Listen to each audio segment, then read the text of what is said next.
So now we are finally left with Katie's top 4, and I have finally figured out what Katie's type is.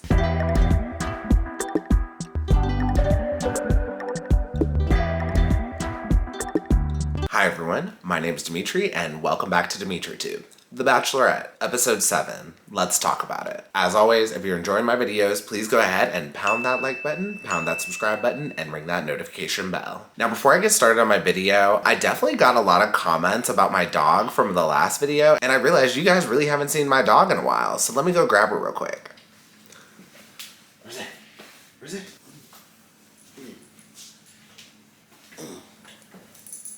Rose, look at the camera. Rose, look at the camera. Look at the camera. Look. Say hi. Say hi. Say hi. Say hi. Say hi, Rose.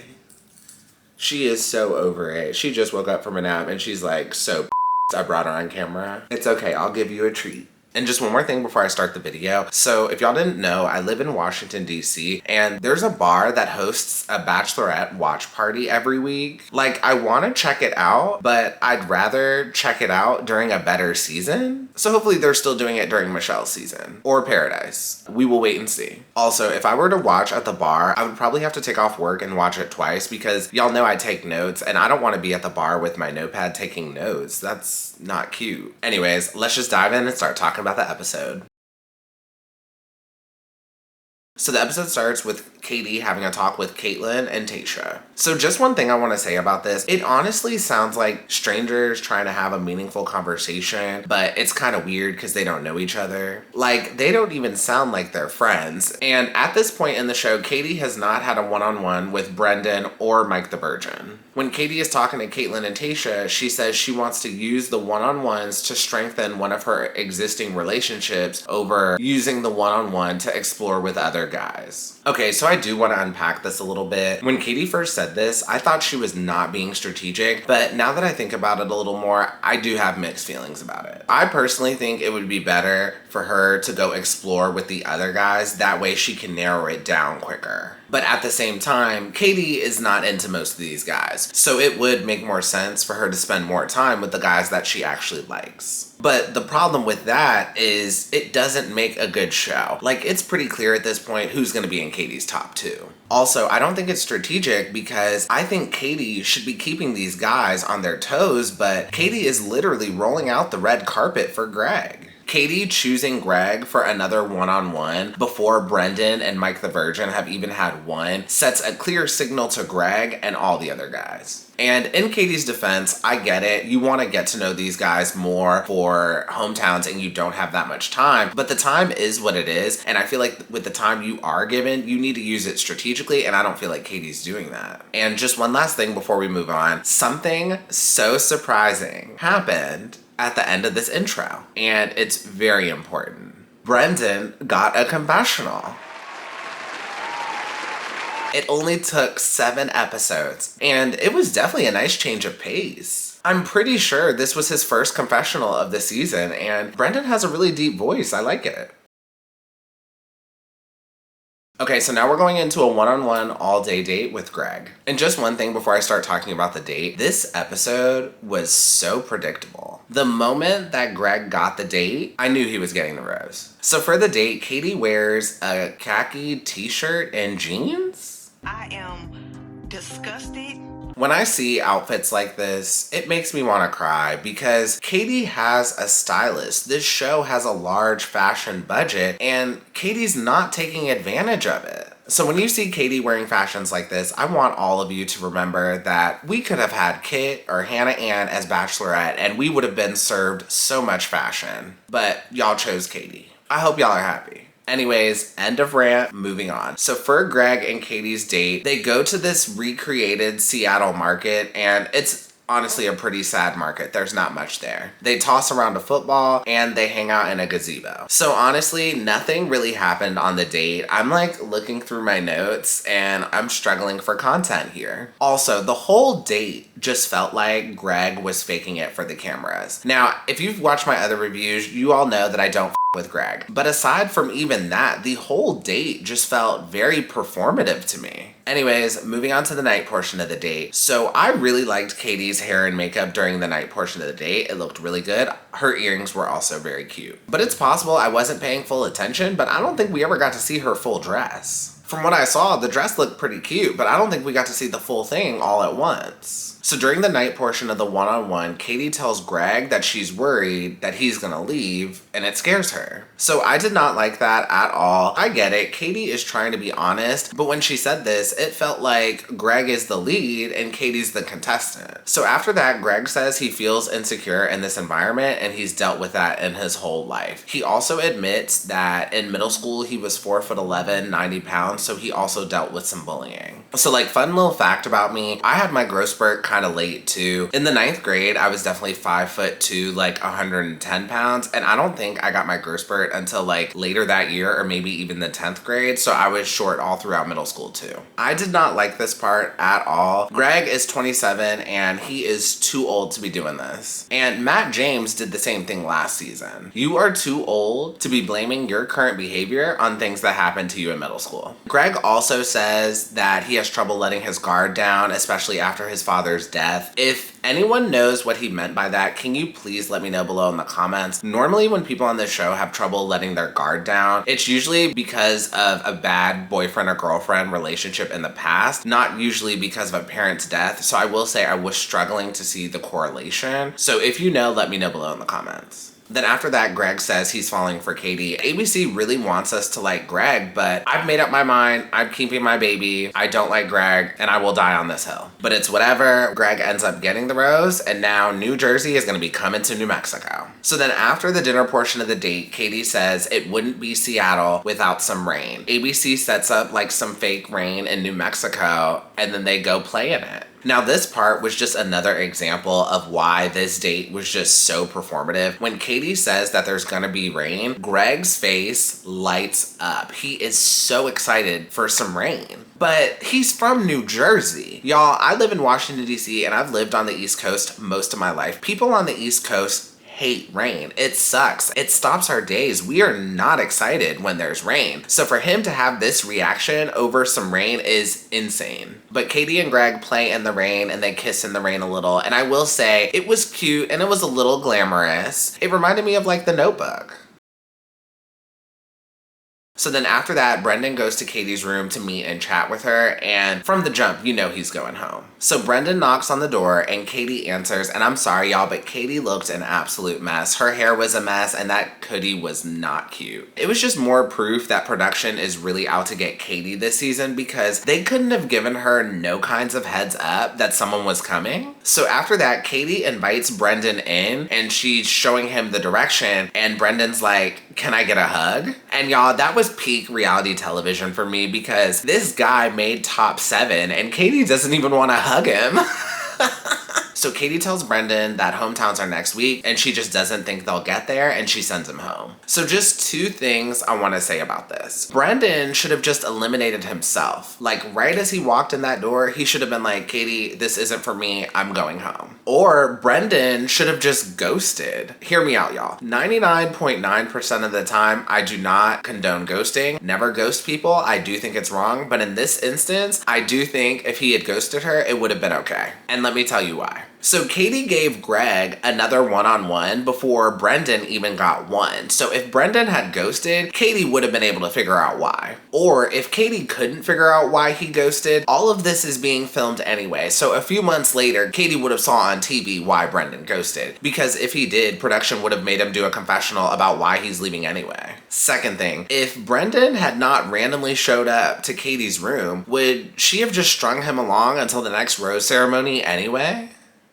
And they tried to make Brendan's exit super dramatic, but no one cares. Like, as the audience, we know nothing about him, so him leaving really wasn't a big deal. Like, this dude literally just had his first confessional like 30 minutes ago. And last thing I want to say, Brendan didn't even cry in the Uber XL. We didn't even get any footage of him in the Uber XL, so you know that relationship wasn't even real. Okay, so now we're moving on to the group date. So for the group date, the guys and Katie get to look at some art and then they get to create some art. This date kind of sucked. Literally none of them took it seriously except Justin, and all of the artwork they created was trash. So at one point when they were on this date, Katie gives Andrew S. a kiss, and I hated that. I just feel like that is so disrespectful for Katie to kiss one of the guys in front of all of the other guys. Okay, so now we're moving into the night portion of the group date, and sorry y'all if I'm going through this review pretty fast, but like, not much happened on this episode. Katie's dress during this part was fine. I like that she's being a little more girly, but this dress just looked a little cheap, but I did like her earrings. So the first one-on-one we have is with Blake. Katie says it's the easiest with him, and I was slightly confused about that because I'm pretty sure she already told Greg that before. And Blake tells Katie that he's not in love, but it's coming. And that was confusing to me because I'm just like, how do you know it's coming? Next, we have a one-on-one with Justin. Justin makes this beautiful butterfly painting for Katie. Now, the painting Justin made for her was absolutely gorgeous, but I do have one read. Justin says he feels like he's coming out of his cocoon, or he feels like he's a butterfly spreading his wings or something like that. And honestly, this is one of the most overused metaphors ever, and I just feel like Justin should have pulled out a little more creativity than he did. Next, we have a one-on-one with Michael A. Michael A tells Katie that he's worried about how fast the process is moving. He's still worried about jumping into a new relationship with someone. So Katie says we will figure it out as we go. And she also says, I'm ultimately looking for love. Everything else will fall into place. I did not like Katie's answer. At this point in the show, that is just not a good enough answer.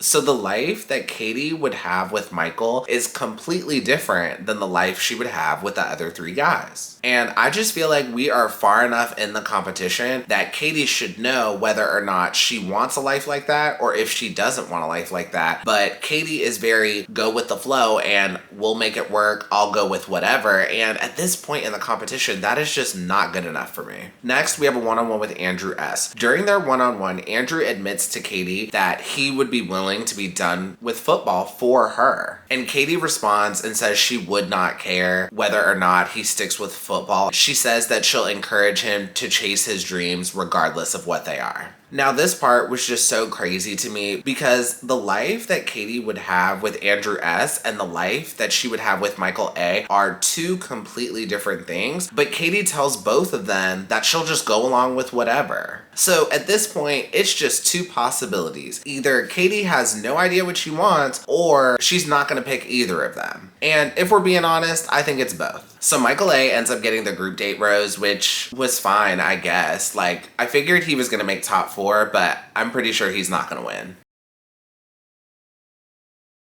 Next, we have a one-on-one all-day date with Mike the Virgin. And again, this episode is just very predictable. From the jump, we know he's going home. So for this date, Katie and Mike meet up with a cuddle expert. They do different hugs and they do different cuddle positions. So I absolutely hated this date. It was just a little too granola for me. Also, of course, ABC would give the Virgin the date where they have to touch each other and be all over each other. Mike should have gotten the date that Greg got, but they clearly want to put pressure on Mike to talk more about his virginity. While they're on the date, Katie says, I've been quick to judge people who save themselves. You've shown me that means nothing to someone's personality. Like, it's just a thing when you have so many things to offer. I do want to talk about this real quick because I just thought this was so ironic. If y'all follow social media and watch TV or any kind of media, if a woman considers herself sex positive, oftentimes she's labeled as a and one of the major goals of sex positivity is to eliminate shaming and to eliminate all the shaming that surrounds having sex. And I just thought it was so ironic because Katie admitted that she judged people in the past for saving themselves or waiting to have sex. People more than likely shamed Katie for being sex positive, but Katie would shame other people for choosing to save themselves. Like, two wrongs don't make a right. And I don't know, I just thought that was just so ironic. And also during the date, Mike tells Katie that she reminds him of his mom. which was just so weird and very Oedipus Rex. Honestly, I'm not gonna dive further into that. Y'all can read the play yourselves, but just know it was weird. So after the cuddling session, Katie starts crying and tells Mike that she has stronger relationships and that their date really would have had to take it to the top for her to keep him, and she ends up eliminating Mike, which was not surprising at all. And just one last thing before we move on. So Mike has really pretty eyes, and like, no shade, me and Mike are about the same age, but his skin is like pretty wrinkly for his age. Word of advice, y'all, please do not forget to moisturize. Okay, so now we're moving on to the rose ceremony, and Andrew S. gets eliminated. This was pretty shocking to me. I did think that Andrew S. was gonna make top 4, and I thought Justin was gonna go. I've told y'all before, I did not think that Katie and Andrew S. had a connection, but I did think that he was gonna make top 4. But honestly, I think he'll be fine. More than likely, he'll be in paradise.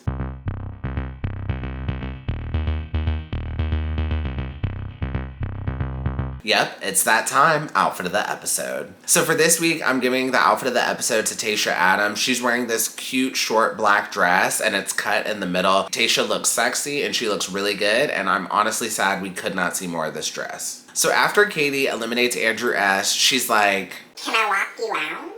And honestly, I was so happy we got the "can I walk you out" because we had not gotten one all season. Now, when Katie talks to Andrew, this breakup was just so generic. Katie tells Andrew that he deserves way more than what she can give him and that she has stronger relationships. So Andrew hops in the Uber XL and he does shed a few tears, so this was real. But I do want to unpack something. So I guess Andrew liked her, but this breakup honestly felt like the end of a friends with benefits type of situation. Like, it just felt like Katie was telling Andrew that they could still be friends, but they just couldn't have sex anymore because she's getting more serious with someone else. So after Andrew leaves, Katie goes and cries to her producer. And I'm just like, where are Caitlyn and Tayshia? Yet again, what happened to Girl Gang? So now we are finally left with Katie's top 4, and I have finally figured out what Katie's type is. So Katie likes plain boring guys. In the top 4, we have a plain boring guy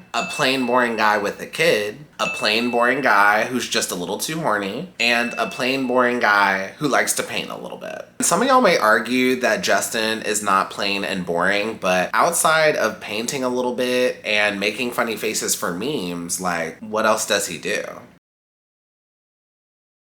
So the next day after the rose ceremony, Andrew S. shows up at Katie's door and tells her he wants to end their relationship on a happy note and not a sad note. So they end things smiling and Andrew S. leaves Katie a note. Now, if I was Katie, I would not have read the note because whatever the note says, it's gonna be something to try to get her to change her mind. So if I was Katie, I wouldn't have read it. Just stick to your decision and don't read the note. But clearly ABC is trying to put on a show, so she's gotta read it. Katie opens the envelope and reads the letter, and it says, "If you change your mind, ... I'll be waiting, smiley face." And after that, Katie starts crying. I hated that Andrew S. did this. Andrew, you don't respect yourself. Just leave gracefully. You leaving this note, it just looks pathetic. And it just reinforces in my head the idea that they look like friends with benefits. Because Andrew S. is very much saying, yeah, it's okay, I'm happy being your second place guy. So then Katie rushes back to find Andrew and she hugs him and asks him, if there's a chance you could stay longer, would you want to? So Andrew S. ends up not taking the offer, and I'm glad because this shows he has some respect for himself. Secondly, I'm glad he did not take this offer because if Katie broke up with him once,